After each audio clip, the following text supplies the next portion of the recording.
Salam Skapsa bisa, santun menuju prestasi dalam kompetensi. Oke, pelajar Skapsa, pada kali ini kita akan membahas tentang pemeliharaan kelistrikan kendaraan ringan untuk kelas 12 TKR. Nah, hari ini kita akan membahas tentang sistem pengapian elektronik. Oke, untuk selanjutnya marilah kita simak materi berikut ini.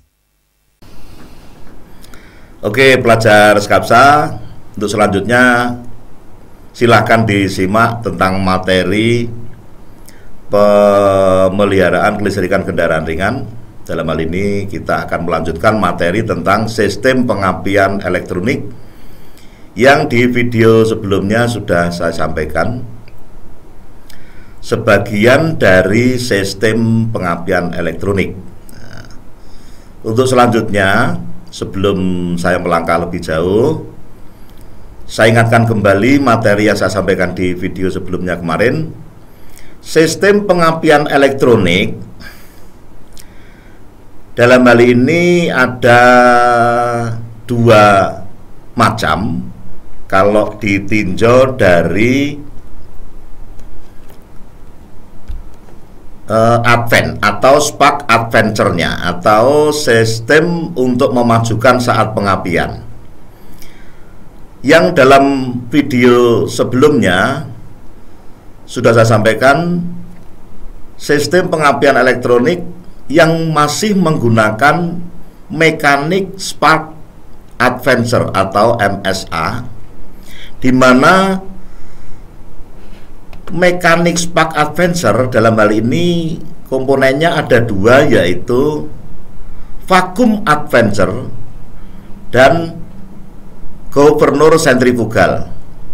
Nah, di sistem pengapian elektronik, sistem pengapiannya sudah elektronik, tapi untuk memajukan saat pengapian dia masih menggunakan mekanik, di mana governor sentrifugalnya masih menggunakan mekanik. Apabila mesin berputar cepat, maka dia nanti akan memajukan saat pengapian. Begitu juga untuk vakumnya, apabila di intake manifold terjadi kevakuman yang tinggi, maka dia baru memajukan saat pengapian. Ini yang berikutnya adalah sistem pengapian elektronik yang sudah menggunakan spark adventure tapi yang elektronik, bukan mekanik lagi, yang sering disebut dengan istilah ESA atau Electronic Spark Adventure. Sebelumnya kita bahas dari awal, kita lihat kembali keunggulan pengapian elektronik dibandingkan dengan pengapian konvensional. Pengapian elektronik yaitu komponen pengapiannya menggunakan rangkaian elektronika, sedangkan yang konvensional masih menggunakan platina atau breaker point. Di mana keunggulan pengapian elektronik, tegangan yang dihasilkan ignition coil lebih tinggi dari pengapian konvensional, yaitu untuk yang elektronik berkisar antara 30.000 volt sampai dengan 50.000 volt. Nah, sementara untuk yang pengapian konvensional maksimal hanya mampu mencapai 25.000 volt. Sehingga untuk pengapian elektronik kekuatan api busi jauh lebih besar. Keuntungannya pembakaran lebih sempurna, sehingga dampak positifnya yaitu bahan bakar lebih hemat, tenaga mesin lebih besar, emisi gas buang bisa ditekan lebih rendah. Kemudian keuntungan berikutnya adalah komponen mekanis bisa dieliminir karena sudah digantikan dengan elektronik, sehingga tidak ada keausan komponen-komponen. Yang berikutnya, perubahan kualitas api karena pemakaian dapat dieliminir dan waktu perawatan lebih lama. Oke, untuk selanjutnya kita akan membahas lebih jauh yang mekanik spark advancer, sudah kita bahas di video yang sebelumnya. Nah, untuk selanjutnya sistem pengapian elektronik yang sudah menggunakan rangkaian spark advancer yang elektronik, di mana vakum advent di sini sudah menggunakan rangkaian elektronika. Begitu juga untuk centrifugal advent juga menggunakan rangkaian elektronika. Di sini ada diagram yang menunjukkan apabila terjadi kevakuman pada manifold intake, kevakuman tersebut lebih ke kanan adalah lebih tinggi, maka maju pengapiannya atau saat pengapiannya itu semakin maju.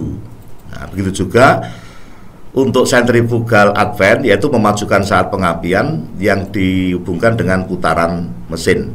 Apabila RPM mesin semakin tinggi, semakin ke kanan semakin tinggi, maka saat pengapian pun akan lebih semakin maju. Di elektronik spark advent di sini saat majunya yang dihubungkan dengan kevakuman, baik yang dihubungkan dengan kevakuman maupun yang dihubungkan dengan putaran, kecepatan putar, ini sudah dilakukan dengan rangkaian elektronika atau sering disebut dengan ESA. Kalau yang masih menggunakan mekanik, singkatannya adalah MSA atau mekanik spark advance. Nah, untuk selanjutnya, pengapian elektronik yang menggunakan saat pengapian sudah menggunakan ESA atau elektronik, maka distributor pengapian ESA, nah itu gambarnya sudah jauh berbeda dibanding dengan menggunakan mekanik. Kalau yang menggunakan mekanik, maka di sini akan kelihatan sentrifugal governornya masih kelihatan mekanik, sehingga apabila putarannya tinggi dia nanti akan mengembang dan memajukan saat pengapian sekitar maksimal 15 derajat. Tapi dalam hal ini di ESA tidak dilihat adanya mekanik di sini, semuanya sudah menggunakan rangkaian elektronika. Sehingga untuk memajukannya dia harus menggunakan sinyal-sinyal yang ada di backup coil atau di pulser, yaitu sinyal G2, sinyal NE, dan sinyal G1. Oke, pelajar Skapsa, untuk selanjutnya ini adalah skema sistem pengapian elektronik yang diawali dari sumber listrik pada mobil, yaitu baterai. Kemudian sebelum digunakan untuk rangkaian, maka arus yang dari baterai sebaiknya dipasang fusible link atau fuse atau sekring. Kemudian dilewatkan pada switch pengapian atau kunci kontak atau ignition switch, ya. Nah, untuk selanjutnya sebagian diteruskan ke ignition coil dan sebagian diteruskan ke igniter. Nah, apabila pulser atau pick up coil mendapatkan sinyal, maka sinyal dari pick up akan masuk terbaca oleh igniter dan mempengaruhi pembukaan ignition coil, dan dari ignition coil terjadilah induksi, di mana induksi akan diteruskan ke tutup distributor yang selanjutnya akan dibagikan ke masing-masing silinder atau masing-masing busi di masing-masing silinder. Ini adalah skema sistem pengapian elektronik yang berbeda, yaitu pada unit ECU dan igniter. Nah, di sini tidak ada mekanik breaker point atau platina. Yang ada adalah pulser yang terbaca sinyalnya untuk mempengaruhi igniter, kemudian diteruskan ke ignition coil. Untuk selanjutnya di ESA atau Electronic Spark Advance terbagi juga menjadi beberapa bagian kalau ditinjau dari distributornya, yaitu yang pertama adalah DLI, distributor less ignition, maksudnya adalah mengurangi kerugian tegangan pada distributor akibat listrik harus melalui celah antara rotor dengan tutup distributor dan meningkatkan performa mesin. Nah, DLI di sini atau distributor less ignition itu ada beberapa macam, yaitu satu koil untuk 2 busi, dan yang kedua adalah individual coil atau masing-masing busi, masing-masing plug cap atau plug cap atau cop busi di sini mempunyai ignition sendiri-sendiri. Jadi satu ignition coil, satu cop busi atau spark plug. Sedangkan yang satu coil untuk 2 busi, maka satu ignition coil untuk 2 cop busi atau spark cap. Satu spark atau plug cap atau cop busi, 2 cop busi diatur oleh satu ignition coil, sedangkan yang individual satu ignition coil untuk masing-masing busi atau masing-masing cop busi. Nah, sehingga keuntungannya mengatasi kebocoran arus pada kabel tegangan tinggi dan meningkatkan performa mesin. Tapi kerugiannya secara nominal maka jauh lebih mahal, karena satu ignition coil dalam satu cop busi ini bisa mencapai 2 juta untuk satu busi, dengan kualitas yang nomor 1. Oke, pelajar Skapsa, untuk selanjutnya kita lihat diagram blok pengapian DLI atau individual coil, ya, di mana sinyal dari camshaft posisi sensor dan crankshaft posisi sensor diterima oleh ECU atau ECM, kemudian diteruskan ke igniter dan selanjutnya akan dibagi ke masing-masing busi. Demikianlah diagram dari blok pengapian DLI yang individual coil. Kemudian apabila mesin sudah bisa dinyalakan, untuk mengatur saat pengapiannya yang hubungannya dengan advance spark tadi, nah, di sini kita tetap menggunakan alat timing light. Apabila kita mengukur RPM atau tachometernya, maka pasang tachometer, hubungkan E dan E, TE1 dan E1 pada kontak diagnosis. Hidupkan mesin, 4 putaran stasioner, diatur 700 RPM. Pasang timing tester pada kabel busi nomor 1. Nah, kemudian selanjutnya arahkan sinar timing tester atau timing light ke puli.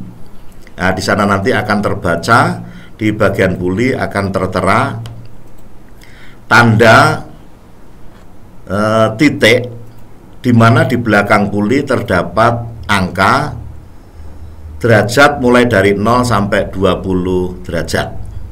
Maka di sana nanti akan menunjukkan, atau apabila tidak menunjukkan pada standar 10 derajat, kalian bisa menggesernya dengan mengendorkan baut pengikat distributor, kemudian kamu geser sampai posisi di 10 derajat.